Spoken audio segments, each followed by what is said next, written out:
Elena was studying sociology at the University of Naples. She needed to work evenings to speed up her summer school. She saw an ad on the bulletin board on Via Toledo. Babysitter wanted, hours 7 p.m., 1 a.m., payment in cash. The address said, Quartiere Spagnoli. The neighborhood's narrow streets were always lively, but at night they fell into an unsettling silence. Elena was tempted by the money. She dialed the number written on the phone. A woman who introduced herself as Lucia Rossi answered. Elena said she could come that same evening. The woman mentioned that the doorbell was broken and said, knock 3 times on the door. When she arrived in the late afternoon, it was still hot. The smell of the sea mingled with the alleyways. Elena climbed the stone stairs to the 4th floor. She paused briefly in front of the door. She controlled her breathing. She dried her palms. Then she knocked on the door 3 times. Footsteps came from inside. The door opened. Standing in front of her was a thin, pale woman in her late 30s. You must be Elena, said the woman. I'm Lucia Rossi. My daughter Leah is sleeping inside. My husband Marco is working out of town. I have to go to the hospital. I'm on night duty. Elena went inside.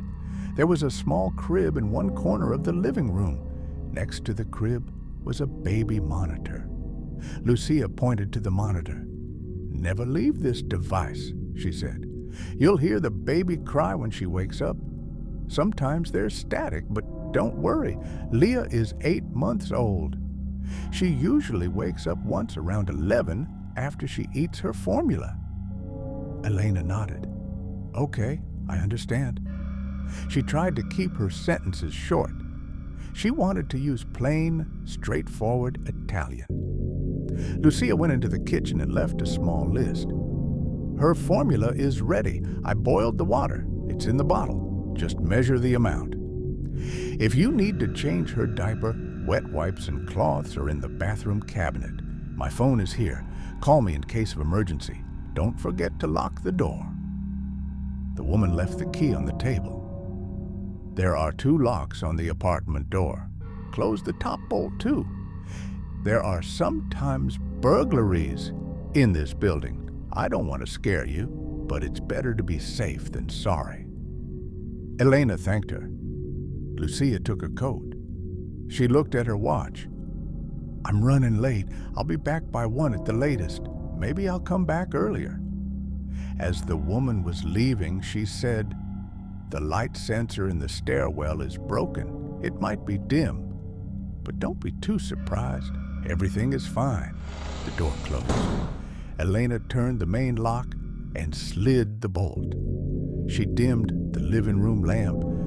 The green light on the baby monitor was steady. There was a carrying unit next to the device. Elena clipped the portable one to her belt. The house was quiet. The sound of engines came intermittently from the street. Elena approached the crib. Little Leah was fast asleep. Her cheeks were milky white. Elena watched the child breathe. Her chest rose and fell gently. Elena went to the kitchen. She made herself some tea. She looked at her lecture notes on her phone. She wanted to study her notes, but her mind was scattered. Being alone in a new house made her nervous. Still, she tried to stay calm. It was 8:10 p.m. The sun had completely set outside. She looked out the window onto the street. An old man was sitting on the balcony of the apartment across the way. He was slowly smoking his cigarette. Their eyes didn't meet. Elena returned to the living room and sat down on the couch. She heard a faint, crackling sound from the radio speaker. She paid attention. The sound of the device filled the room. First came a short crackle, then a faint whisper, not very clear. Elena knew that these types of devices sometimes picked up other frequencies. She reassured herself. Interference, she said. She turned the radio's volume down a little. She didn't touch the device's frequency switch. At 8:27 p.m., the baby monitor crackled again. This time, a distinct word was heard. "I'm watching you." The voice was very calm. It belonged to a man. The words were clear. It wasn't Italian. It was accentless English. Elena flinched. Her knees drew closer together. She picked up the monitor. "Who's there?" she said. She scanned the living room. She was alone in the room. The main device next to the monitor stood beside the crib. Leah was still asleep. She repeated her question. "Who's speaking?" After a brief silence, the monitor emitted the same voice. "Elena, you can hear me." The voice was calm again. This time, it had said her name. Elena wanted to turn the device off and on again. Her finger went to the switch. Then she stopped. If she turned it off, she wouldn't be able to hear Leah if she cried. She tried to suppress the fear rising inside her. "This must be a joke," she said. She was alone in the house. She didn't think Lucia would play such a joke. The voice on the radio spoke again. "Calm down. You locked the door." Elena looked at the door.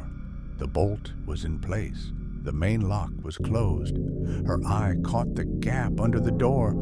The stairwell was dark. Elena thought about calling the police. She picked up her phone. She looked at the screen. She had signal. She typed in the number. She moved her finger to the call button. The voice on the walkie-talkie spoke again. "Don't call. I need the girl." The voice must have been referring to Leah. Elena's heart froze. She stood up. She ran to the crib. Seeing that Leah was still asleep, she felt relieved. But the peace didn't last long. The voice on the radio, this time not a whisper but a clear sentence, said, "The bottle is in the fridge. Check the water temperature." Elena had learned the location of the baby monitor in the kitchen from Lucia. It wasn't normal for the monitor to know this. She wondered if there might be a hidden camera in the house. Her eyes scanned the ceiling, the edges of the lamps, the bookshelf. There was nothing visible. She remembered the man sitting on the balcony of the apartment across the street. But for someone to speak so clearly through the baby monitor, the device would have to be tuned to a stolen frequency. This possibility made her shiver. Elena took a deep breath. "Who are you?" she said. "What do you want?" She spoke firmly and clearly. "You'll open the door," said the voice. "I'm taking the girl."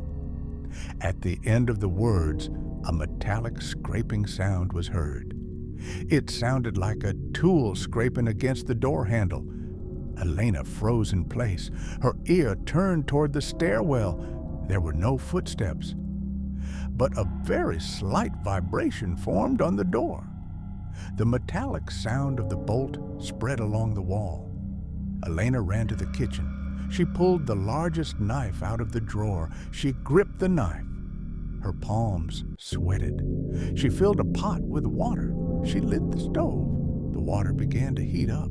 She turned back and approached the door. She looked through the peephole. The hallway was pitch black. The light sensor was definitely broken. The voice on the walkie-talkie spoke again. "You're too close." The voice sounded as if it knew she was looking through the keyhole. Elena quickly backed away. She wanted to turn off the walkie-talkie. Her finger hovered over the button. Then she changed her mind. If she turned off the device, she wouldn't be able to follow Leah. Leah moaned softly in her sleep. Elena went to the crib. The little girl turned and pulled her left shoulder up. A troubled expression formed on her face. Elena didn't approach the baby's face. She only touched the edge of the crib with her hand. The radio emitted a low chuckle. The chuckle was brief. "You'll need to prepare the bottle," said the voice. the baby will wake up. Elena took the bottle from the kitchen. She added the appropriate amount of boiled water. She checked the temperature with the inside of her wrist. At that moment, another metallic clatter was heard at the door. Something thin seemed to be turning in the keyhole. Elena knelt down under the bolt. She checked the metal bolt again. The bolt was in place. The main lock wasn't turning. The person outside the door was clearly trying something. Elena shouted, "Go away!" Her voice echoed in the stairwell. There was silence for a moment. The radio lowered its tone significantly this time. "Leah," it said, "Mom is here." She realized the voice had changed to a woman's voice. The accent was Italian. It wasn't Lucia's voice, but it had a similar tone. Elena recognized this manipulation. They were trying to get the door opened by exploiting an innocent memory. "Mom isn't here," Elena said. "Mom's at the hospital." She spoke firmly. The baby might wake up if it heard the sound coming from the walkie-talkie speaker. Elena turned down the volume on the portable unit a little more. She was glad the main unit was staying next to the crib because the sound was slightly muffled due to the distance between the two devices. It was 9:15 p.m. Motorcycle sounds passed by on the street. A distant siren approached, then receded. Elena called the police on her phone. She heard the line connect. She gave the address to the Italian-speaking operator. "Quartieri Spagnoli, Via Sperancella, 4th floor," she said. The operator said they would send a team. "Don't open the door," he warned. Elena hung up the phone. She controlled her breathing. Her hands were still shaking. The radio suddenly cut out. The device's light went out. The living room light also dimmed slightly. Elena thought about the fuse box. There was a small box in the hallway next to the door. She opened the box. The fuses were on. The power wasn't out. The walkie-talkie's charger was plugged in. Someone outside could have cut the signal. This possibility made Elena even more nervous. There was a scraping sound at the door. It sounded like someone was leaning their back against it. Then there was a heavy thud. The door flexed. The bolt stayed in place with a metallic groan. Elena placed a chair in front of the door. She piled books on top of the chair. The door shook a second time. The chair's legs slid across the parquet floor. Elena went back to the kitchen and grabbed the boiling water. She placed the pot on the side table next to the door. If the attacker broke the door, she would pour the water on them. She couldn't think of another option. The radio turned back on. This time the whisper came from very close by. "Don't hide," said the voice. "I see you." Elena scanned the room once more for a visible camera. She looked at the edge of the curtain on top of the bookcase inside the lamp. She didn't see a distinct lens. Then she thought of the baby monitor's portable unit. Maybe it had a simple camera along with a microphone. There was no camera lens on the device, but the thought took root in her mind. Elena considered removing the portable unit's battery, but just then, Leah whimpered and began to cry. The crying was brief. Elena rushed to the crib. She offered the bottle. Leah, drowsy from sleep, began to suckle. Her tiny hands grasped the bottle. Elena knelt beside the crib and murmured, "Okay, I'm here." The door shook once more. This time, a metal object struck the doorframe. Someone was pushing, pulling, straining. Elena saw dust particles trembling as they seeped through the gap under the door. The attacker seemed to be losing patience. The radio spoke again in a calm tone. "There's no one upstairs." Yelling won't do any good. This information could be true or false. A fog descended on Elena's mind. Her ability to discern the truth must not weaken. She repeated to herself, "The police are coming." It was 10:05 p.m. The minutes were dragging. Elena checked to see if the pile was still in front of the door. She lifted the lid off the pot. The water was still hot. Leah finished the rest of her bottle. Elena gently lifted the baby onto her shoulder. She burped the baby and put her back in the crib. She covered her up. For a moment, she wanted to look at the baby more closely, but she stopped herself. She didn't want to get distracted. At that moment, the clip on the portable unit slipped off her belt. The device rolled under the chair. Elena bent down to pick it up. She reached out her hand. Her fingertips touched the plastic surface. She pulled the device out. When she held it, the speaker crackled again. "Elena," whispered the same voice, "I have a proposal for you." Elena didn't respond. "Leave the girl by the door. Don't open it. Just bring the crib to the side of the door. Step back. I'll take her. I won't touch you." Elena found the way the offer was made terrifying. The attacker was testing her boundaries. Elena took a deep breath. "I won't negotiate with you," she said. "The door will stay locked."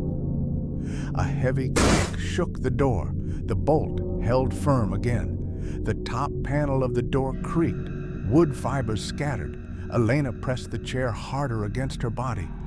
"Give up," she shouted. "The police are coming." She felt her voice grow stronger. This time, the radio emitted a faint hiss. Then a loud echo rose. A ringing sound formed in the speaker. The attacker was clearly jamming it with another device. Elena turned the device's volume all the way down. The ringing in the speaker stopped after a while. It was 10:37 p.m. The wind blew in from the balcony. The curtain fluttered slightly. Elena checked the lock on the balcony door. It was secure. The street was quiet. No footsteps could be heard. Elena went back inside. She went to the kitchen and wet a cloth. She wrapped the cloth around the door frame. She wanted the wood to splinter less when struck. This seemingly insignificant task occupied her mind and reduced her panic level somewhat. At that moment, the radio spoke again. "Make one small mistake and it's all over," said the voice. "Just open the door." The tone of the voice had changed. It was beginning to sound impatient. There were short pauses for breath. It was as if the speaker was bending and straightening on the stairs. Elena called the police again. The operator answered. He repeated that the teams were on their way. "Please stay on the line," he said. Elena did not turn up the volume on the radio. The operator said they would sound their sirens when they approached the address. Elena did not hang up. Her hands were on the knife and the pot handle. The door shook once more. This time, the door frame cracked slightly. The bolt held again, but the wooden frame was weakening. Elena picked up the pot. The door opened a finger's width. The wood had broken next to the bolt. Elena threw the boiling water into the opening. The water spilled onto the outside of the door and onto a shadow seeping through the crack. Curses and a pained groan came from outside. Then rapid footsteps were heard. The attacker descended 2 steps on the stairs, paused, and turned back to the door. This time, the door resisted being pried off more stubbornly because the wood had hardened when wet. Elena dropped the pot. She was gasping for breath. A sharp breath came from the radio. Then an angry sentence was heard. "It's not over." These words sent a tremor through Elena's spine, but the fear had now turned into a numb substance. There was more resistance than panic. It was 11:10 p.m. The minutes were passing slowly. Leah stirred again. Elena went to the crib. She checked on the baby. She patted its back lightly. The baby's breathing settled. Elena didn't close the door to the room. She left an open line between the living room and the bedroom. She wanted to hear the sounds more clearly. Footsteps could be heard coming up from below in the stairwell. Two people were talking. They were murmuring in Italian. She couldn't make out the words. It could have been the attacker's friend. Elena's heart raced again. At that moment, the walkie-talkie spoke for the last time. "See you later, Elena," it said. There was a click at the end of the words. The speaker fell silent. In the silence, the rustle of paper was heard at the door. Something thin and long was pushed under the door. Elena bent down. The paper was stuck in the doorway. She pulled it out.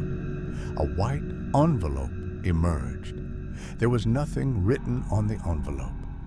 Elena didn't open it. She went to the kitchen and placed it on the refrigerator. She didn't want to ruin the fingerprints. She relayed the situation to the dispatcher on her phone. The dispatcher took note. "The team will be there soon," he said. "Don't open the door."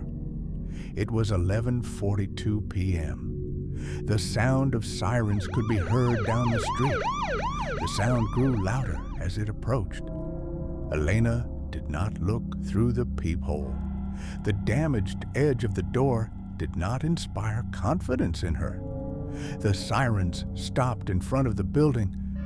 A few seconds later, footsteps could be heard in the stairwell. A voice shouted, "Police!" Elena didn't open the bolt. "Please show me your ID," she said at the door. An officer showed his ID under the door. Elena could see the photo and writing on the ID.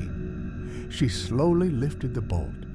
There was no chain, but she carefully turned the main lock. She left the door ajar. Two police officers appeared in the dim light of the hallway. The first officer examined the damaged part of the door. "They forced it," he said. The second officer looked at the stairs. "We saw people enter in the building," he said. "Two people went downstairs. They got on a motorcycle at the corner of the neighborhood. We got part of the license plate. We're searching the area." Elena invited them inside. She showed them the baby's room. The officers didn't approach the crib. They just looked from a distance. "The baby looks fine," said one. The other asked about the envelope slipped under the door. Elena handed it over. The officer put on gloves. He carefully opened the envelope. A single photograph fell out. The photo captured a moment when Elena was sitting on the couch in the living room. The image looked like it was taken from outside the window. The reflection of the balcony window was visible at the edge of the photo. The officer silently examined the photo.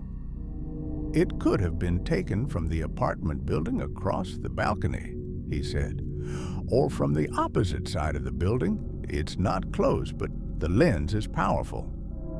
The old man Elena had first seen came to mind. The smoker's balcony was directly opposite.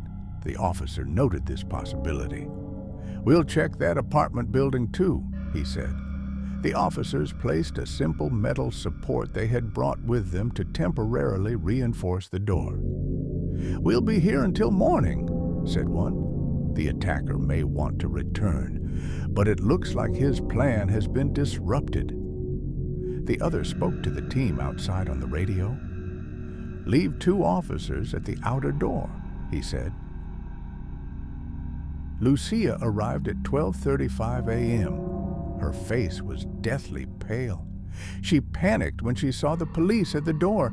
"Leah!" she cried out. Elena calmed her down. "The baby is fine," she said. The officer explained the situation in short, clear sentences. Lucia pressed her trembling hands against her knees. "I have to move," she said. I've been feeling strange stares these past few months. Every night, someone sits on the balcony. Maybe it's just my imagination." Elena looked at her. "It's not your imagination," she said. "We saw the photo." The officer asked Lucia if she wanted to file a complaint. Lucia nodded. "Yes," she said, "I will file a complaint." The officers took notes. They put the photograph and the envelope in an evidence bag. They took a few splinters from the damaged parts of the door. They took Elena's statement. They also carefully wrote down Lucia's statement. At 1:10 a.m., the street calmed down a little. One of the officers stood guard inside the door. The other waited outside. Lucia turned to Elena and said, "I owe you." Tears were streaming from her eyes. Elena said, "It's okay. Leah is fine. That's what matters." She made sure her voice didn't tremble. A shiver still ran through her. Lucia took an envelope out of her wallet. She paid the fee. "And a little extra," she said. "I'm sorry for the fright tonight." Elena took the envelope, but didn't put it in her pocket right away. "There's one more thing," she said. "The person talking on the baby monitor knew the inside of the house. They said where the bottle was. I don't want to think they got this information from outside. Maybe they had been in the house before, or someone may have been watching you." Lucia bowed her head. "A month ago, I worked with another babysitter for a short time," she said. "She was a young girl named Julia. A few days later, she suddenly quit. She didn't answer my calls. After that, I started seeing that man on the balcony. Julia had told me that I liked taking pictures since Leah was born. I showed her the baby monitor a few times. Maybe that information was leaked through that channel." The officer noted this detail as well. "Give us Julia's information," he said. "We'll talk to her too." Elena turned to the middle of the living room. She ran her finger over the dent above the door. The wood had hardened. A feeling of unease remained inside her. She looked at the monitor. The device was silent. Its light was steady. Leah was fast asleep in her crib. Her little fingers were caught in the folds of the light blue blanket. Elena's breathing returned to normal as she looked at this small detail. At 1:30 a.m., the officer asked Elena if she wanted to go. "If you'd like, we can take you home," he said. Elena looked at Lucia. "I can stay," she said. "I'll stay with you until morning." Lucia gave a reluctant yes. The officer informed them, "We're changing shifts outside." Elena spent the night sitting on the couch. The radio remained silent. The footsteps of the police outside echoed faintly in the hallway. The hours passed slowly. The first seagull was heard outside. A dark blue line appeared in the distance. Naples was preparing for morning. Elena looked out the window and saw that the balcony of the apartment across the way was empty. The old man was nowhere to be seen. The ashtray on the balcony table was full. The cigarette butts were wet from the rain. At 6:10 a.m., the officers came to the door again. The night was quiet, they said. They said they would work on the photos and examine the cameras in the area. Lucia saw them to the door. Then she turned to Elena. "I'll make you some coffee," she said. Elena said, "That would be nice." The espresso machine hummed in the kitchen. The smell of coffee filled the house. Elena took the cup in her hand. Her fingers weren't shaking anymore. Lucia paused for a moment. Then she spoke in clear sentences. "Today, I'll have a new lock installed. I'll get an extra bolt for the balcony door. I'll change the frequency on the baby monitor. The police will also talk to the man on the opposite balcony. I won't leave Leah alone anymore." Elena nodded. "These decisions are right," she said. "This city is beautiful, but at night it can show its dark side." When she finished the sentence, her eyes drifted to the crib. Leah was sleeping peacefully. Elena gently looked at the baby's face. This glance instantly lightened the weight of the entire night. Later that day, police found a tripod mark on the roofs of 2 buildings across from the apartment building. It matched the angle from which the photo was taken. There were marks on the balconies. A security camera at the entrance of one apartment building captured the attacker's silhouette. He was carrying a bag on his shoulder. A small electronic device cable was visible in the outer pocket of the bag. It resembled the carrying unit of a baby monitor. Officers enlarged the photo.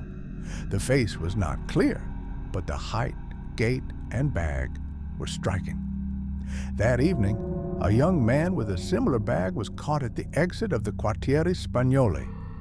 A small frequency scanner was found in his pocket. It was a simple device that allowed access to the walkie-talkie channel. A note with Julia written on it was found. There was no phone number on the note, but there was a post office box number. The investigation expanded. When Elena returned home that evening, she was tired but calm. She looked out the window at the sea. The lights of Naples were scattered across the waves. She wrote about that night in her diary. Her sentences were short and clear.